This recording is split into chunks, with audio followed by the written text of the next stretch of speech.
Welcome back. Johnny Depp isn't mincing words about his firing from the Fantastic Beasts franchise, and that's going to kick off our Hot Topics today, brought to you by Walton Arts Center. So if you missed this one, in a recent interview, the Pirates of the Caribbean star looked back on being dropped from the Harry Potter prequel movies amid the Amber Heard drama. He says, quote, "It literally stopped in a millisecond, like while I was doing the movie. They said, we'd like you to resign.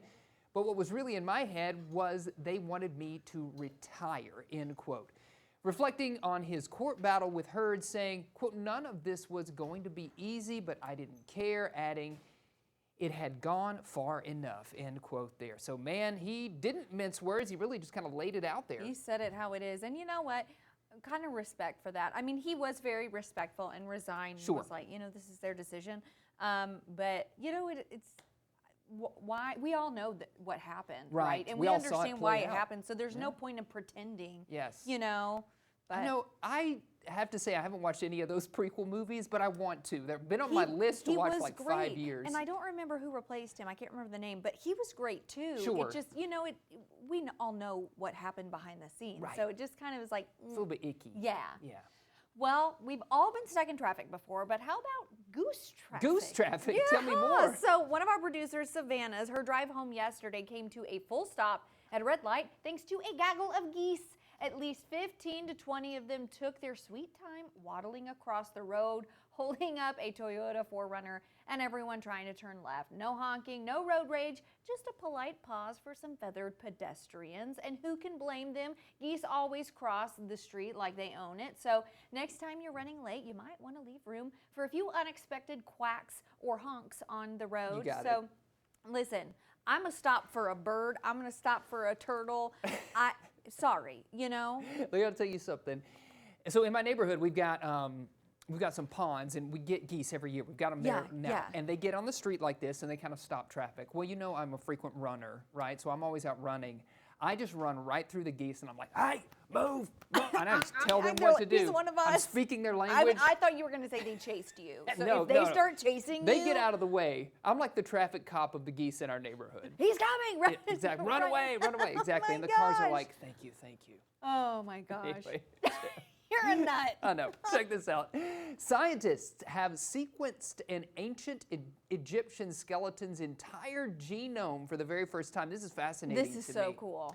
So during the 3rd millennium BC, a man was buried in a sealed ceramic pot in the Egyptian village of Nuwara.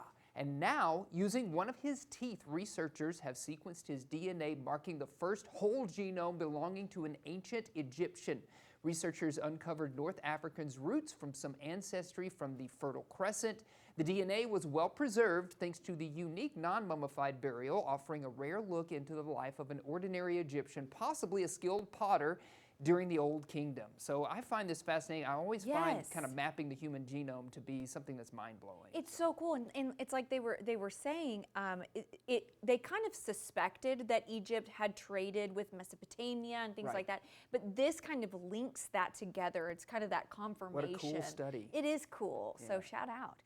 Well, The Lord of the Rings, The Hunt for Gollum is finally bringing fans back to Middle-earth. We've talked about it more than 20 years after the conclusion of the original trilogy by Peter Jackson, but they're bringing a key character from the, he was cut from the original films. In the but books, from not in the films. books, right. Gotcha. So the most mysterious and captivating characters in all of Middle-earth, Tom Bombadil, is rumored to be appearing in the next film. So The Hunt for Gollum's timeline perfectly sets up an appearance from Tom, since it does take place during the events of the Fellowship of the Ring, obviously from Gollum's perspective, between Bilbo's 111th birthday party and the Council of Elrond. So listen, I'm a Lord of the Rings fan. I read the books. I love Tom Bombadil. So you're seeing right there a picture of the actor who played him in the Amazon Prime series, The Rings of Power, which I have seen. So I wonder if they'll do a crossover and actually that same actor will play him in the, wouldn't that be cool? in the next iteration. That would be very cool. I mean, he looks just like him. Just like him, I know. But honestly, put anybody in a big beard like that, and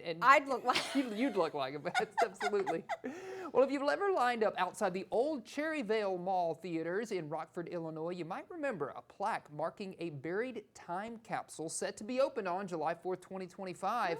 And that moment finally arrived as representatives from the Midway Village Museum unearthed the capsule's contents, including a 1975 Sears catalog, What? a Chicago Tribune front page, and a water-damaged audio tape featuring the Bee Gees and Captain and Tennille hits.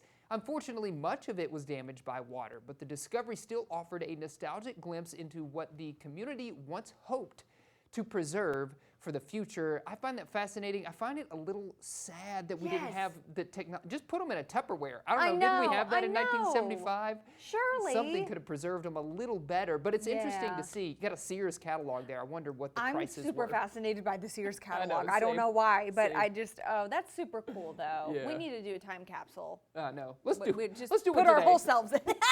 That's stupid. See you in a few years. Well, Mattel has introduced a new Barbie doll designed with type 1 diabetes in mind. So dressed in a blue polka dot dress, the doll features a continuous glucose monitor on her arm, an insulin pump at her waist, and a pale blue purse for medical supplies, promoting visibility and inclusion for kids with diabetes. To celebrate the launch, Mattel created a one-of-a-kind doll modeled after diabetes advocate Lila Moss, who called the experience surreal and empowering. The doll's part of the Barbie Fashionistas line and was developed in partnership with Breakthrough T1D to ensure medical accuracy and impact. So I think it's sweet. Look how excited she Hey, that's is. really cool, that- you know, the Yeah. visibility, and you don't have to be like, you know, people wear the pump, right? Right. And it's always like, what is that pump? Who is that? Especially you know? if you're a kid. You know, Exactly. you just don't know. And But so, bringing this kind of awareness and visibility just makes it all the more commonplace, Yeah. which I think is important. and for how those special kids. for little kiddos who Yeah. are going to get that and go, oh my gosh, I have one too. Yeah, I know. I'm the same, Barbie. We're Yeah. the same. Well, a new trailer for the much anticipated second season of supernatural comedy series Wednesday was released by Netflix, of course, on Wednesday. Love it. The show, created by Tim Burton, stars Jenna Ortega as the titular character, a moody teen sent to magic boarding school by parents played by Catherine Zeta-Jones and Luis Guzman. After the events of season 1, where she catches a killer, season 2 sees Wednesday Addams return to Nevermore Academy, struggling with visions in which she kills her beloved roommate, Enid. The show is split into 2 parts, with 4 episodes streaming from August 6th and another 4 episodes on September 3rd. So, exciting stuff. Ooh. Exciting times Yeah, ahead it for is Wednesday exciting. Addams. Well, designer Robert One returned to Paris Couture Week with his Fall/Winter 2025 collection, becoming a cinematic exploration of the ritual of getting dressed. So it's inspired by his experience styling Met Gala guests. He built the collection like a scene from a film, from walking up to that final look in the mirror. His signature supernatural flair was on full display, with phantom limbs holding garments, LED face masks, and oversized coats splattered with mysterious substances, added in feathered hats, opera latex gloves, and witchy nails. Fashion meets fantasy in a truly haunting runway moment. We talked about Paris Fashion Week yesterday. I know, it's happening right now. It's Obviously, just a walking art. people are walking pieces of art. Yes,